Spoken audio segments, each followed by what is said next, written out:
Welcome to another episode of Fabitgarage.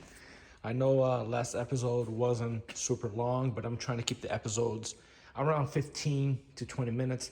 So I don't want to just throw a 45-minute episode on there and have you guys get bored.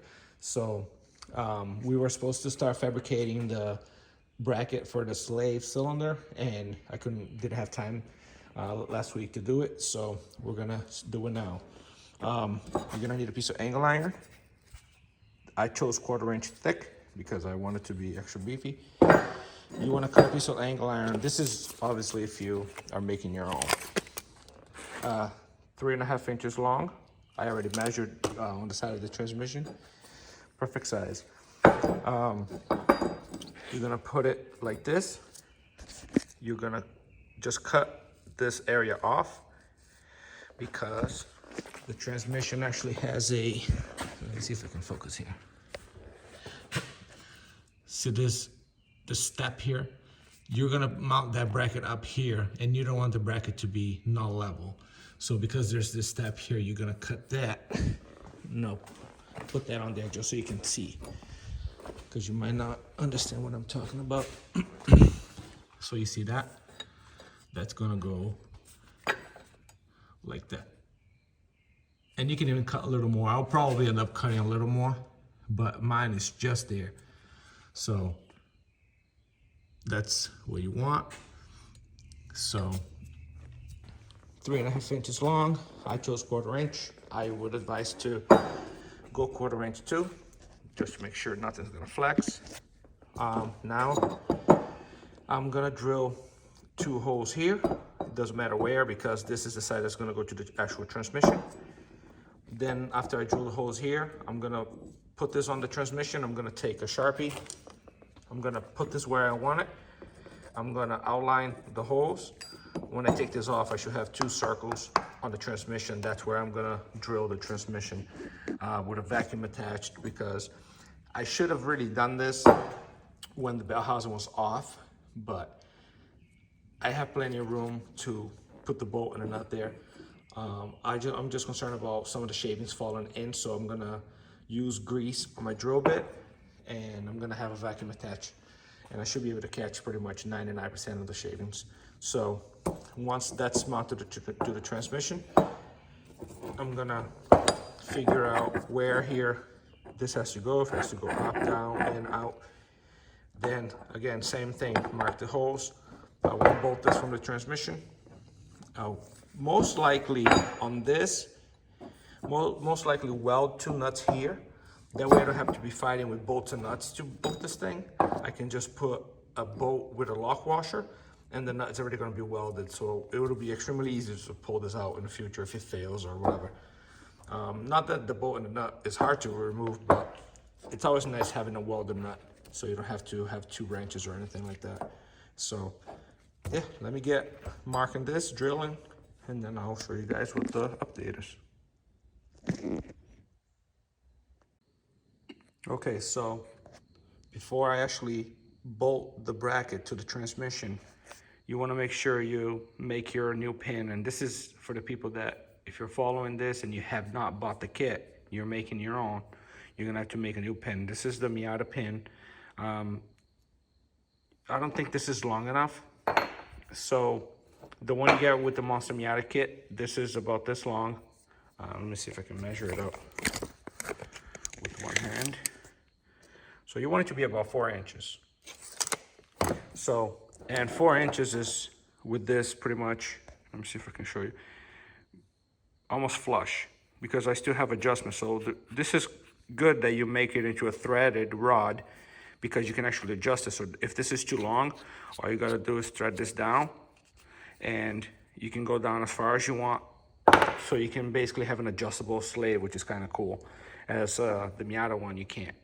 So I actually made this one before, but you really want something that has a smaller collar, because you don't want this thing to slip. And I'll bring all 3 over and I'll show you guys what I mean.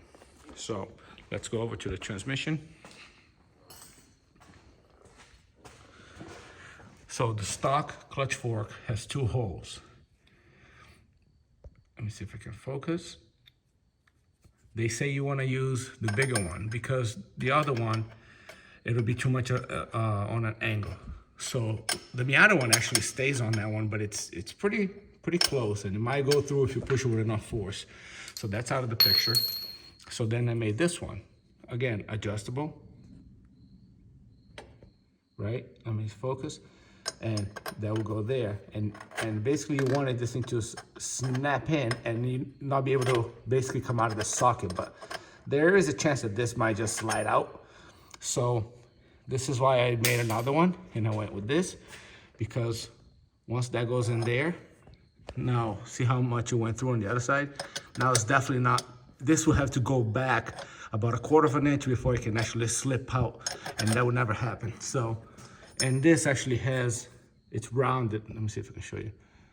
It's rounded over here, so it'll be perfect, and you can actually move it a decent amount, so it won't bind up at weird angles.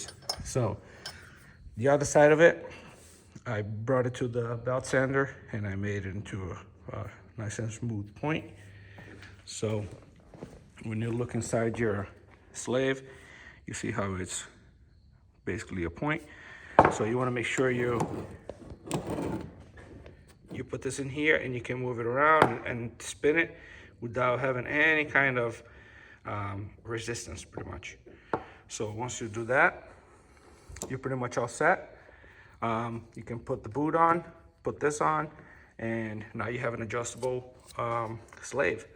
So if you put it on like this and it's too long, all you gotta do is you run this thing down, and the excess threads, let me get a better picture. So if I run this down, the excess threads are just gonna come out of here, and it's not gonna affect anything, so you're good to go. So now that this is done, I'm gonna move on to actually mounting this to the bracket, and mounting the bracket to the transmission, and making sure you have the rod lining up with the hole as close as you can to make sure it's straight. So yeah, we're doing all right.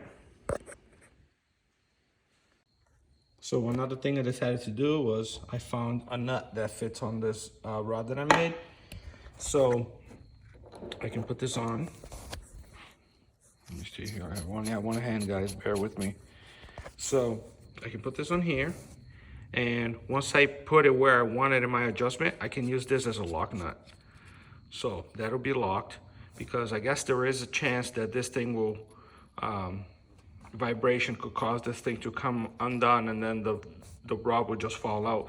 But if it's locked, then it will be fine. So basically what I did, I found a nut that fits these threads, and then I put it on the belt sander, and I made it, this was a little bigger, so I put it on the belt sander and made it pretty much flush.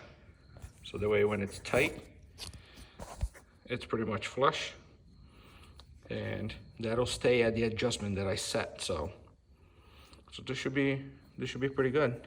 Just gotta put that on, put the boot on, and then we're gonna get to mounting this thing. Then after we mount it and we're happy with the angle, then we're gonna run the clutch line. All right, so I'm getting ready to drill the holes here. My pin is done. And I just received a message, a comment actually, from a guy named Kyle, and he was asking questions about the exhaust. Why did I run the exhaust on the passenger side around the control arm? And why did I not run it the same way I did the driver's side? And the answer for that is because there is absolutely no room, and I'm gonna show you.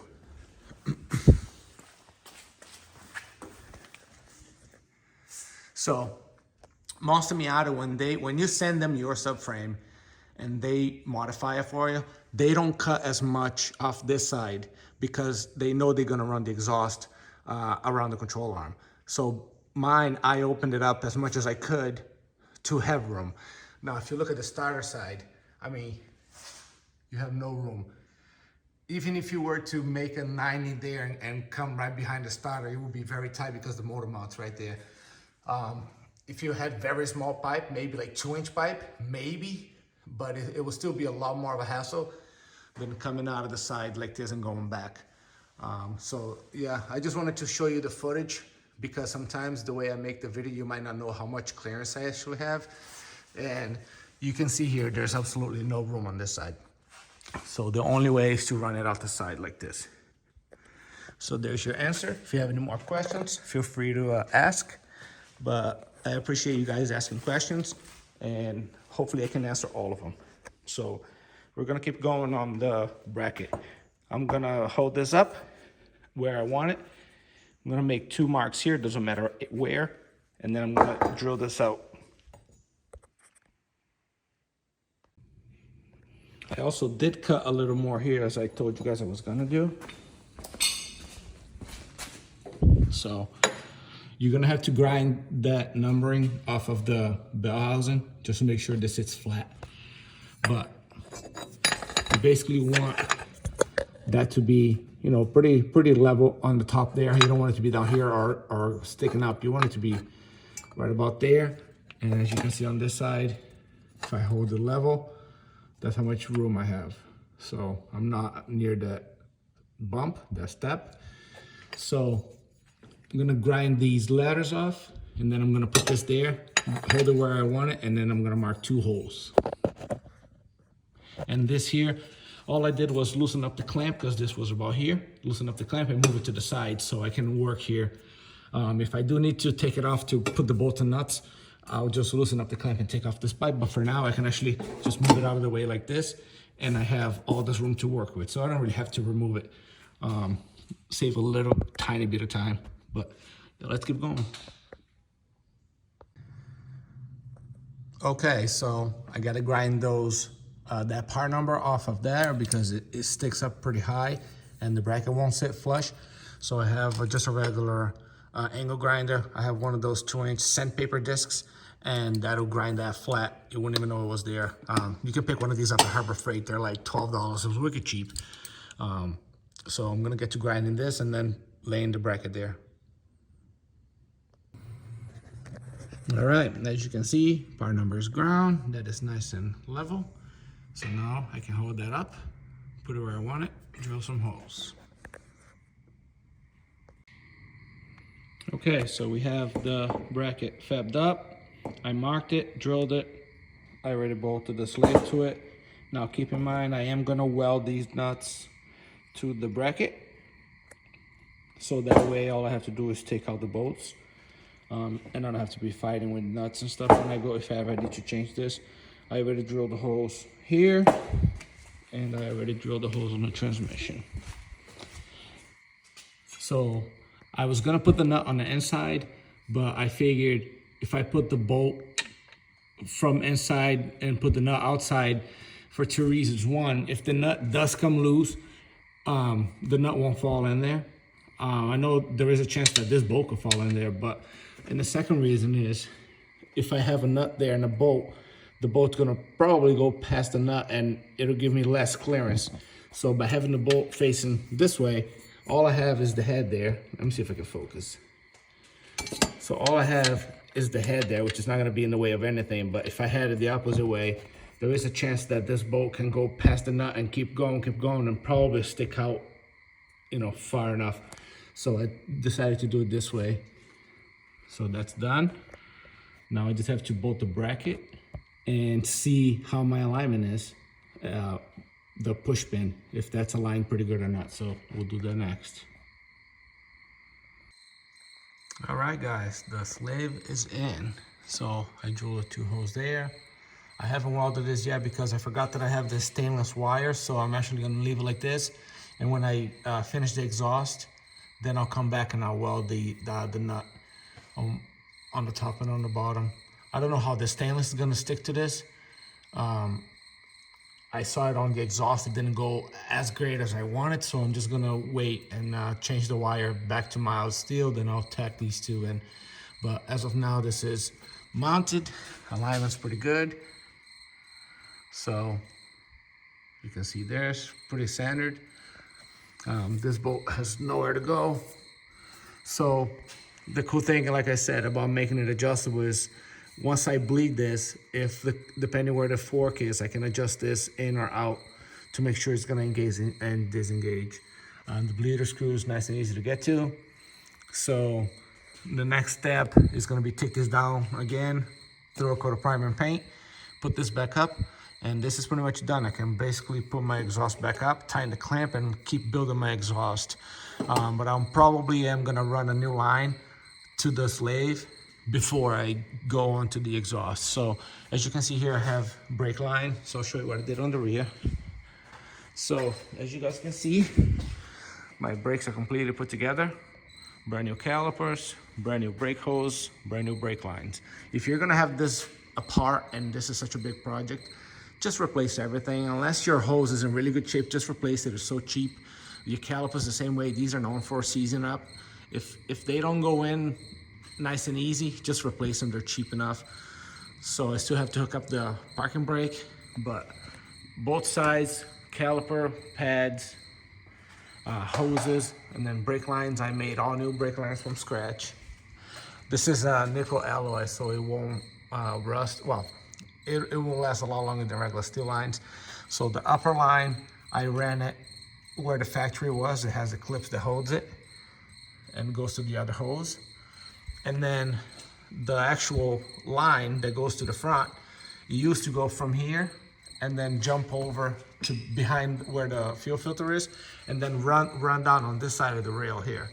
So because my exhaust is so tight up here, let me see if I can show you guys. So see where that fuel line is going up? I wanted to keep that away from heat, and I have a ton of room on this side. So basically what I did was, instead of running the line on the factory side that they ran, I did a loop, went back this way, and then jumped over here, and then ran it down the frame rail here. And the reason why I did it this way is because I have a ton of clearance up there, and I haven't finished it yet because I'm still waiting on these stainless hold downs. What you see here is the stainless hold down with the rubber inside, and I sprayed that with wax just to slow down corrosion. But as you can see, the rear brake line is ran up to here. And then once these come in, tomorrow I believe they come in, then I'm gonna put another one up here, and then I'll do what I have to do up there to connect it to the Mazda. But yeah, the rear is honestly 90% complete. So I did remove the green Raceland coilovers because I actually found out that the top hat on NA Miata is different. So they weren't gonna work for me. So I actually ordered brand new coilovers for this. I did get Racelands again. And I know a lot of you guys are gonna say, well, why'd you get Racelands? They're cheap. They're actually not that bad and offer lifetime warranty. So for as long as I own those coilovers, if a shock blows or a shock starts leaking or a spring break or anything, they will replace it for free. They'll just send you a new one as long as you're the original owner. So they haven't come in yet, and they're red. I wasn't a fan of the green spring. The one I got is a gloss red spring, so it's gonna go nice with the theme. So it's gonna look a lot nicer. It's gonna be brand new, and it has a lifetime warranty. So for a budget build, that's gonna be perfect. So yeah, guys, my rear suspension is pretty much all together. We're all brand new stuff. So once the coilovers come in, I'll pop them in here, and the rear, other than bleeding brakes and hooking up the parking brake, is done. I don't have to do anything else on the rear other than weld the exhaust up. So I'd say I did pretty good this week, because this week I ran all the brake lines, I did the calipers, I started fabricating this and actually just finished it. So this week we did pretty good.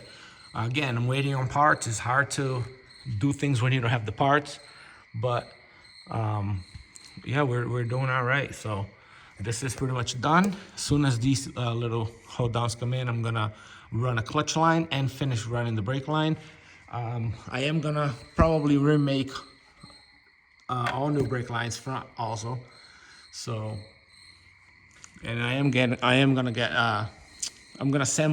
gonna get new calipers for the front, but I am gonna sandblast these, and I'm gonna powder coat them red to match the rears. So this is just something that I did way back in the day, and it looked really good when I did it years ago, but this type of paint just fades. So this is already the bigger brakes that Miata have. So this is basically an upgrade to the older Miata. because this is an 04 LS, this already had the bigger brakes.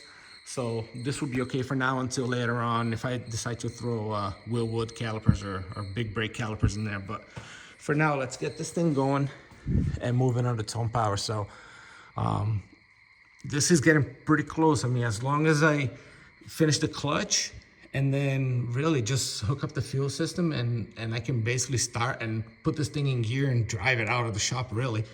That does not mean it's done. There's a lot of wiring, making the gauges work, and there's a lot of things that we still have to do. But as far as being able to start the motor and move the car on its own power is actually pretty close, extremely close. So yeah, no, I'm extremely happy. I mean, by the time you're done building a V8 Miata, you're pretty much left with an almost new car, because you basically touch everything. And I mean, you have pretty much brand new suspension, brand new brakes, you know, everything is basically reconditioned or new. So this should last a while, as you can see here. So yeah, guys, coilovers are coming. I'm gonna finish this up, and then I'll most likely, for the next episode, I'm gonna keep going on the exhaust. I'm gonna finish these two lines. Once the clutch is bled and working and adjusted, then my next episode is most likely gonna be showing you guys how the clutch and the brake line came out. But the next episode is actually gonna be probably building the exhaust all the way back. So I appreciate you guys watching. Stay tuned for the next episode and see you guys on the next one. Also, don't forget to subscribe.